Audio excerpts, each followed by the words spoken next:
Excuse me. What in the world are you thinking? Mean Gene, the first thing you need to do is to tell these people to shut up if you want to hear what I gotta say.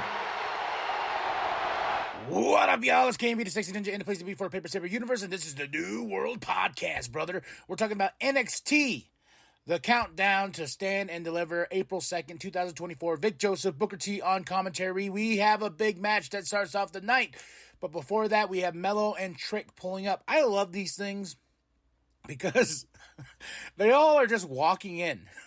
Every time anybody's rolling up, everyone's just like walking randomly in the parking lot and stuff like that of the Performance Center. Every time, man, they're like, oh, here he comes, and they show him walking, and it's always in the parking lot, you know. So, and I'm beginning to know that building a little bit too well, because there's moments where they're backstage and I was like, oh yeah, they're here, there. I bet you $1 if I went to the Performance Center, I could be like, oh, I can navigate my way through this place. But we have the number one contendership match, Gallows and Anderson versus Axiom, Nathan Frazier versus LWO. Who is going to take on the Wolf Dogs? Well, that's Axiom and Nathan Frazier. And on my picks and predictions, I said whoever's going to face the Wolf Dogs are going to win those tag team championships, because we got to get Braun Breaker on the main roster. He's on SmackDown. And Baron Corbin can follow too. You know, I think their time here has been great. I think it's time to move on. And Axiom and Nathan Frazier would be a great tag team because they cut a promo afterwards with Kelly. They are going to Stand and Deliver WrestleMania weekend, biggest match of their careers, and I feel it's going to be good times. And Baron and Braun, of course, they come out holding those championships, and it's going to be. I think this tag team match is going to be crazy. It's going to start off my day at 9 a.m. Not this match in general, but Stand and Deliver. So Lexis King promo, Kid cuts a great promo, but he's also good in the ring. I want more. I want more, and I don't want this whole Von Wagner, Mr. Stone thing. I was like, just get past that. Let's get Lexis King to be a real threat. All right. Then Ilya, he's about to go to dinner, but his car is booted. I love this cinematic NXT stuff, man. I really do. I think it really adds to the match. It adds to the drama. But he gets picked up, of course, by Tony's men, and they're going to go to dinner. So this is part 1 of 3. And next up, we have Fallon Henley versus JC Jane. Of course, we got Kiana, Izzy, and Jasmine with JC. And then with Fallon, we got Thea and Jordan. Fun match. JC just lays one into Fallon Henley. That knee is devastating. I was like, holy shit. Oh, even I had to hold my jaw because I was like, oh man, that hurt me. But JC got the win. Then afterwards, they're going through Gorilla, and they start yelling at Ava, and Ava's like, get out of here, we're on live TV. Then, of course, here comes Thea, Jordan, and Fallon. They're yelling as well. And then Ava's like, you know what, fine. 6-women tag match, JC Jane, Kiana James, Izzy versus Thea, Jordan, and Fallon at Stand and Deliver. So that match was added into the show. So, I didn't pick any picks and predictions, but if I had to pick right now, I'm giving the win to JC. She's on a roll, with her team, her, Kiana, and Izzy. I think they're going to get the win over Fallon, Thea, and Jordan. I'm just putting that out there now. Lexis King versus Von Wagner. Lexis King for the win. And like I said, I'm a little over this feud. I want more, and I like what Lexis said in his promo. He's like, hey man, you don't have your Mr. Stone to protect you. You think this is a really good idea going against the King? Really? Next up, we got Ava meeting with Mello, saying like, hey, we don't want no craziness. We want you guys to go face to face, go talk to each other, do what you need to do. And Mello's like, hey, I got my peeps. They're gonna do what they need to do as well. So then Carmen's with Natalya backstage, and they get interrupted by Roxanne. And Roxanne, like, I would have listened to every word Natalya said, and this and that. And then she goes, yeah, but my heroes are dead to me. Blah, metal. I just like this whole new attitude with Roxanne. And then we have Ariana Grace backstage, looking for dresses for Gigi. She's gonna make Gigi fabulous and everything like that because she got the win. And Ren Sinclair interrupts, offends Ariana Grace, and sets up our match later on. Lola Vice versus Carmen. And Lola Vice gets the win. I like Lola. I really do. I think she has a lot of potential to move up in the roster, and she won that women's breakout tournament, and she showed her chops and made that triple threat match happen at Vengeance Day. So I think Lola Vice is a star, and we just got to keep building her up and getting the wins under her belt. And she wins by submission. And here we go, Ilya and Tony dinner part 2. And I really like this vibe. Like I said, the NXT cinematicness is so good. And he's rolling up. He's in the warehouse. He's walking around. He's seeing all these guys. They're cutting wood. I don't know what the fuck they're all doing, but they're doing something. But once Ilya's walking through, they start following. And then Ilya sits down at the table. And here comes D'Angelo and the family. And D'Angelo sits down. And it's like, all right, to be continued. I'm like, oh, God damn it. Then we go into the Supernova sessions with Metaphor. I really like Metaphor. I think they got a lot of charisma. They got a lot of talent, and I think that they're funny as fuck. But they really added nothing to this, but besides being the laugh track or the ooh in the background, because Lyra and Roxanne now can say some stuff to each other, and I think Lyra got Roxanne's ass. I'm not gonna lie. I think Lyra put some truth on it, and Roxanne did not like it, and they both get in a fight afterwards. But everything Lyra was saying is like, man, I'm going to give you more to bitch about this Saturday, and all you do is bitch, Roxanne.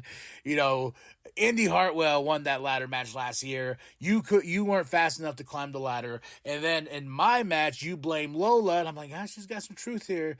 But Roxanne, she's not going out. She's not going down without a fight, and her and Lyra get into it.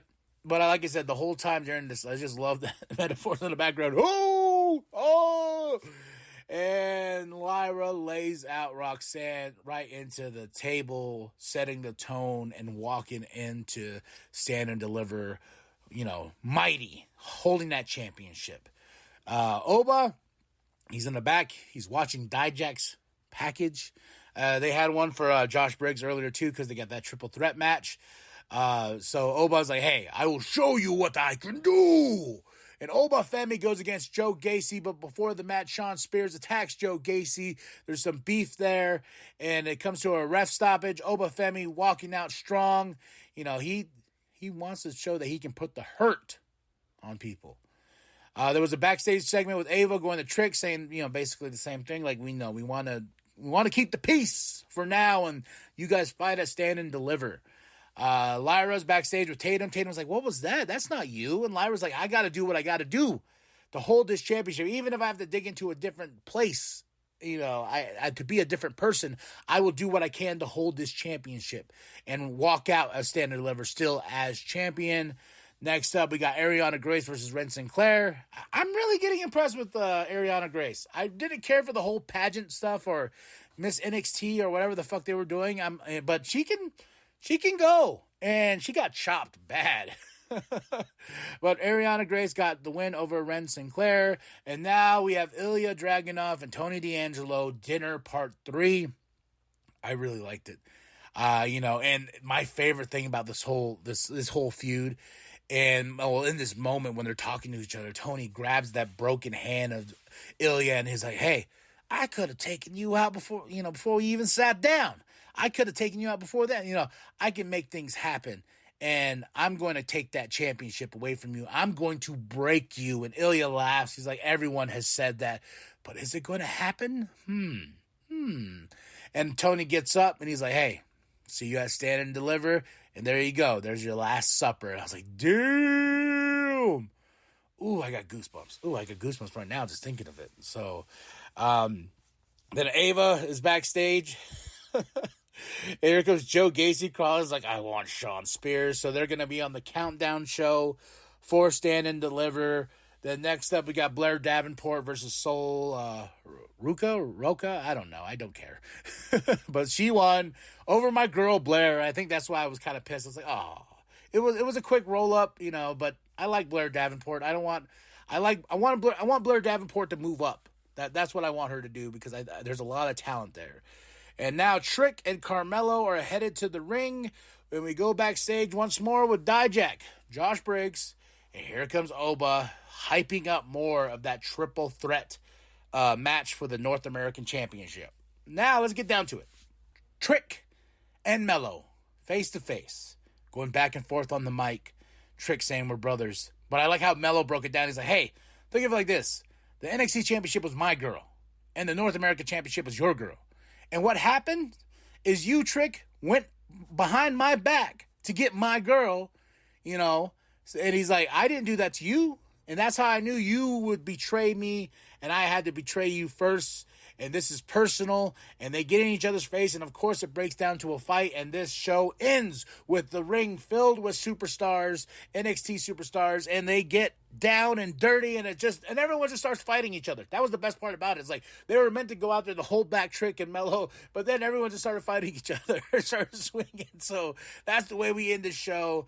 I gotta say, I was pretty impressed with this NXT go-home show, and Vic Joseph, Booker T really are the soundtrack to NXT, and they make it all great. And I love Booker's like, yeah, let's get down, no water. You know, I forgot his saying, but hey. Match of the night, I got to give it to Gallows, Anderson versus Axiom, and Nathan Frazier versus LWO. That was a good tag team triple threat. And I'm excited for Stand and Deliver. I give this show 4 out of 5, you know, just because, 1, it is a go-home show. 2, there's a lot to unpack in this show. Favorite moment of the night is the Supernova Sessions, Lyra and Roxanne's promos against each other. That was some good stuff. And now, like I said, 4 out of 5. A little bit better than Raw, just because Raw, I have a lot invested in a lot of things, and you go listen to that review and you'll understand. Now, Episode 1, WWE Speed. I think I'll just attach these to the NXT reviews because they'll drop every Wednesday. It's a tournament. Of course it is. And they're going to crown the next Speed champion, and it's a 3-minute match with Corey Graves on commentary. Our first match of WWE Speed is Ricochet versus Dragon Lee. And it definitely... It's cool. It's a cool concept. You know, it's a race against the clock. We've seen these type of things before, but now we're gonna do the Speed champion, who's fast enough. And I think what's great is it pushes these WWE superstars out of their comfort zone to speed things up, not your traditional wrestling matches. And with athletics like Ricochet and Dragon Lee going out there doing crazy things, going back and forth in that 3-minute round. It's pretty cool. I like it. So next week is going to be Axiom versus JD McDonough. And I'm like, all right, okay, I'm down. This is sort of like a cruiserweight sort of thing, you know. But I really do. I really thought the concept was cool. I like the 3 minutes. Corey Graves on commentary was fine. But, of course, it's a tournament. And I just kind of laughed at that. I was like, Speed champion? What? Oh, I'm the fastest. But it's pretty cool. So go check it out. It's on X right now. It's a quick watch, fun match, and Ricochet got the win. And they mentioned Clash at the Castle is in Glasgow, Scotland. So that's a big show to look forward to. That's it. That's all. Drop your comments below. Hit that like, hit that subscribe. Tell me what you thought of NXT. Tell me what you thought of WWE Speed if you watched it. It's only 3 minutes. And there's literally no intro. There's literally no outro. It's a 3-minute match. Damn, boom, boom, dim, bell, ding. That's it. That's all. And I was like, oh, okay. You know, it literally is Speed. Speed is involved in this because it's a quick watch. All right, y'all. Like and subscribe. Share your grandma. Share it with your grandpa. Share with the bum down at Walmart. Go to ProWrestlingTees.com/New World Podcast. Get yourself that sweet NWP logo created by Penta X. And remember that the New World Podcast is for life. As much as I want to be excited about that, happy about that, I'm having a hard time because I'm going to war with the man I used to call my brother.